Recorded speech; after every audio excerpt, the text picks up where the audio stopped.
And so, without further ado, here it is. Make a note. Give it to Kathy, who may be the best at this. Since we're going to wish people a happy Rosh Hashanah, which is my idea and a good idea, just don't forget to check when Ramadan is. We have to wish all of our Muslim friends happy Ramadan. Happy Ramadan. Osama bin Laden. Happy Ramadan. Osama bin Laden. Happy Ramadan. Osama bin Laden. Happy Ramadan. Osama bin. Happy Ramadan. Happy Ramadan. Long live Osama bin Laden. Long live Osama bin Laden. We have contributed to making a cult figure out of Osama Bin Laden.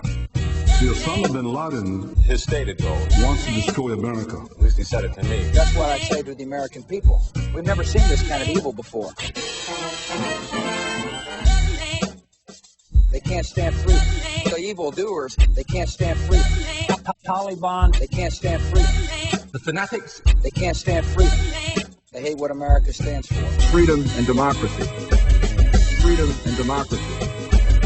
These beliefs are the foundation of our civilized world. And once they gain a foothold, they cannot be stopped. Either you are with us or you are with the terrorists. So I just think that report left the wrong impression. Welcome back to Terrorism Hits America. What now? Comes down to this. We're faced with an enemy who are determined to destroy us, and we have no hope of negotiating a peace. Unless that changes, we are justified in doing anything we can to survive. Now he had the war he wanted. I shall give a propagandist reason he confided. The victor is not asked if he told the truth. This is essentially the same crowd that brought you Desert Storm 10 years ago, particularly Secretary Powell, Vice President Cheney, and of course, President Bush, the son of then President Bush. I know people in the administration who are dying to use military action. If you're going to cock it, you throw it. Just shoot something up for a feel-good feeling. There's an old saying in the Pentagon, ready, fire, aim.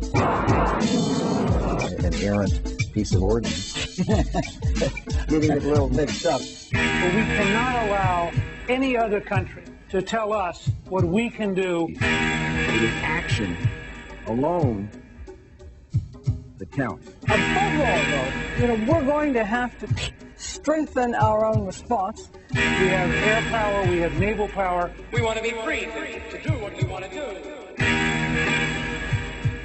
This is something we've got to do to defend the American people. The course of this conflict is not known. It will never be over. It will begin in Afghanistan, but it can't end in Afghanistan. Americans should not expect one battle. Begun to be a long, complicated, risky, difficult, long, complicated, messy, sexy, dirty job. Around the world. With an unspecified outcome. Long struggle, a long fight. And the enemy is much more elusive, equally as formidable in the sense of being, I would use the word evil. Evildoers. The battle of good against evil is always being waged. Our beliefs are the very opposite of those of the fanatics. This is a war of good versus evil. Islam and the West have always been at war, and we know that God is not neutral between them. So that seems to be a major theme here. Every nation in every region now has a decision to make. Don't go to hell. Please, I beg you, don't go to hell. I've taken a lot of heat for saying it goes back to the Crusades. Barely 100 years after Muhammad's death, the Islamic Empire had spread far and wide. The Pope reacted to the Muslim expansion by launching Christendom's version of Holy Wars, the Crusades. And you can just see it happening again. This kind of, quote, clash of civilizations. And this could be a defining moment that the world needs to march forward to deal with the scourge of the bearded ones and see what they have done against mankind. Because it's only going to happen with all of us together.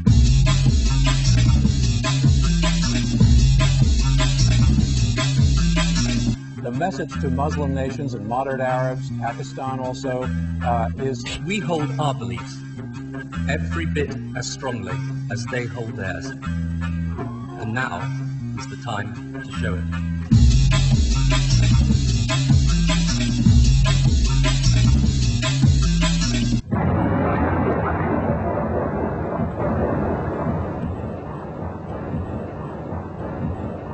When we come back, sometimes the best offense is a strong defense. And a lot depends on strong American leadership. Even though I walk through the valley of the shadow of death, I fear no evil. George Bush looks as if he may go into this as a boy and come out a man. I think he has a tremendous asset in this crisis, and that is his simplicity. The American people, he feels more and more like the commander-in-chief. He was Jimmy Stewart tonight. Thank you. He is also bringing to bear the assets and the instruments of national power of a vast number of countries around the world. The president has the power to take action, even force. To hunt down, to find, to smoke out of their holes. They hide in caves. We'll get them out.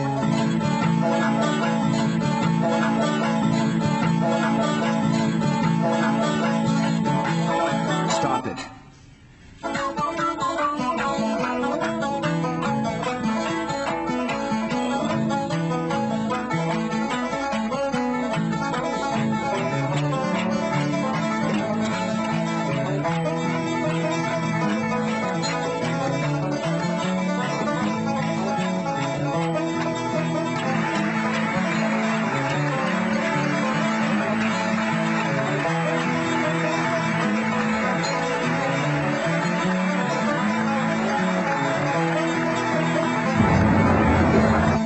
Must not allow terrorists to rule our country.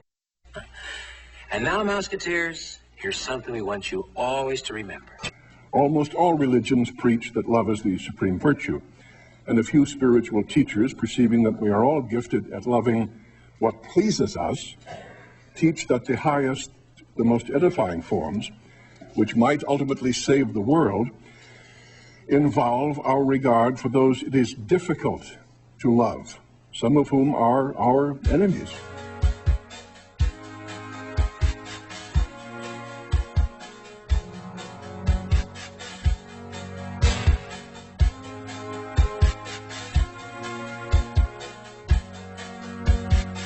Kennedy made a speech at American University in June of the year before he died. He said, we live in one world, we got to breathe in the same air, and we got to live together, we're going to die together. What happened? There's a great deal of distrust of the United States around the world. They see a continuum of the Crusades in every action as the West gains more power. Their fear is that the United States is like a Goliath that can stride around the earth, breaking things. They don't all trust our motive. We're also making life difficult around the world in a number of other countries. So, as a consequence, recently we have not been doing very much real education, which is why there's so much cynicism, pessimism, apathy. When Thomas Aquinas appeared on the Meeting of Minds shows, one of the many fascinating things he said was that he had learned a great deal from his enemies, by which he meant his philosophical opponents. We don't seem to be able to learn anything from philosophical opponents. And the danger is that many of us may start to equate Islam with the terrorists. The anger, hatred, and rage we are feeling in our hearts as Americans. Military might cannot reclaim what we have lost inside ourselves. Hopefully, we will come away with as few lives lost as we can. We have already lost way too many. For 200-odd years, this nation has counted on the military to defend itself against these sorts of threats. And now the threats are here at home. What happened? I thought we lived in a safe playground of a world where my career was the only thing I had to think about. And suddenly there's a larger, desperate, dangerous world. Explain it to me. What's it about? This isn't the world you promised me. This isn't the world you told me about. This isn't the world in which only private things count. And so it really comes down to a very basic choice that we have to make as a civilization. Either we will learn to bury the animosities of our ethnocentric, militant traditions and come to understand that Earth's survival depends on our collective, unified participation, or we will sustain this cycle of violence and revenge until humanity is returned to the status of primitivity and Earth reduced to the rubble of antiquity. It's really up to us. It really is up to us. Good night.